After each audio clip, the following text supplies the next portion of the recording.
Keeping Fit, rester en forme, par Horizon Sweat Marden. Introduction. La santé, pilier du succès et du bonheur. La santé n'est pas simplement l'absence de maladie, c'est une réserve d'énergie, une force vitale qui alimente chaque aspect de notre existence. Imaginez un charpentier travaillant avec des outils émoussés. Il gaspille son temps, son effort et son travail en souffre. De la même manière, négliger notre santé revient à saboter notre propre potentiel. La forme physique et mentale est le socle invisible sur lequel reposent nos ambitions, nos relations et notre joie de vivre. Comme le dit le proverbe, qui vit bien, vit longtemps. Mais cette longévité ne se mesure pas en années, en jours ou en heures. Elle se cultive par des choix conscients. Une alimentation équilibrée, un sommeil réparateur, une discipline mentale. Ce livre n'est pas un manuel de restriction, mais un guide pour révéler la meilleure version de vous-même. Car, comme je l'écris dans ces pages, le travail le plus noble qu'un être humain puisse accomplir est de se maintenir en condition pour réaliser la plus grande chose dont il est capable. L'équilibre entre corps et esprit. Des outils bien aiguisés pour une vie bien façonnée. Prenons l'exemple de ce charpentier que j'ai un jour critiqué pour ses outils mal entretenus. Sa scie ébréchée, son rabot défectueux symbolisaient une vérité universelle. Nous sommes les artisans de notre propre vie. Si nous laissons notre énergie s'émousser, notre ambition se ternir, notre enthousiasme s'éteindre, nous devenons incapables de produire un travail de qualité. La santé est notre capital le plus précieux. La gaspiller, c'est courir à la faillite existentielle. Un ingénieur ne remplirait pas son usine de machines rouillées. Pourquoi acceptons-nous de fonctionner avec un corps fatigué, un esprit embrumé ?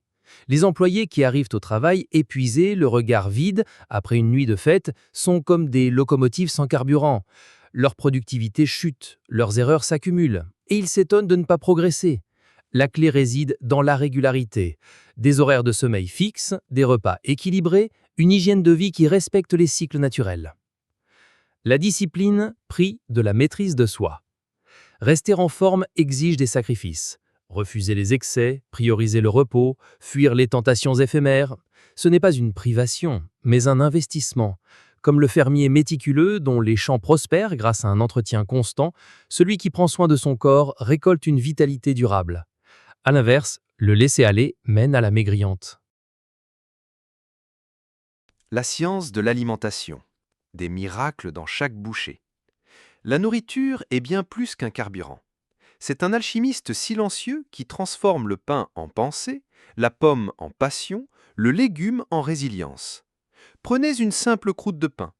Une fois digérée, elle devient cellule cérébrale, muscle, nerf. Comme l'écrit le poète, nous ne vivons pas seulement de pain, mais chaque bouchée influence qui nous sommes. Les aliments morts, fruits non mûrs, légumes flétris, viande avariée, produisent un sang appauvri, un cerveau léthargique. À l'inverse, des aliments frais, riches en minéraux et vitamines, nourrissent l'audace et la clarté d'esprit. Napoléon, obsédé par la force, croyait que manger du cerveau de bœuf le rendrait invincible. Erreur tragique. Carencé en soufre et en calcium, il développa des maladies qui minèrent son génie. Équilibrer les 3 piliers nutritionnels. 1. Les protéines, viande, œufs, légumineuses, bâtisseuses de muscles et de cellules. 2. Les glucides, céréales, fruits, source d'énergie immédiate. 3. Les lipides, huile, noix, réserve calorique et protecteur cellulaire. Un excès de glucides épuise le pancréas, un surplus de graisse obstrue les artères. L'équilibre est une danse subtile propre à chaque métabolisme. L'ouvrier manuel aura besoin de plus de glucides, l'intellectuel de phosphore pour alimenter ses neurones. Végétarisme ou alimentation mixte? Le dilemme ancestral. Les nations végétariennes, comme l'Inde, brillent par leur spiritualité, mais rarement par leur innovation technologique. À l'inverse, les sociétés carnivores dominent le monde, mais au prix de maladies cardiaques et de surmenage. La vérité réside dans la modération. Les protéines animales apportent des acides aminés complets, mais leur digestion génère des toxines. Les légumineuses, lentilles, pois, sont riches en fer, mais moins assimilables. La solution? Un régime flexible.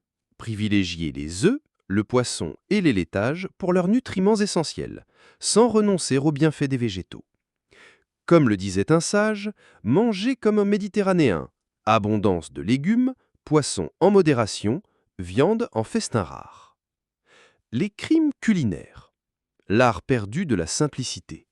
Les cuisiniers modernes, obsédés par les sauces complexes et les plats surchargés, tuent la vitalité des aliments. Éplucher les pommes de terre? Une hérésie. Leurs nutriments dorment sous la peau. Faire bouillir les légumes à l'excès? Un gaspillage de vitamines. La cuisine française, avec ses ragoûts mijotés et ses crudités, montre la voie. Préserver la fraîcheur, honorer les saveurs naturelles. Le repas, un sacrement. Manger dans la colère ou l'anxiété, c'est empoisonner son propre corps. L'estomac, ce deuxième cerveau, réagit aux émotions.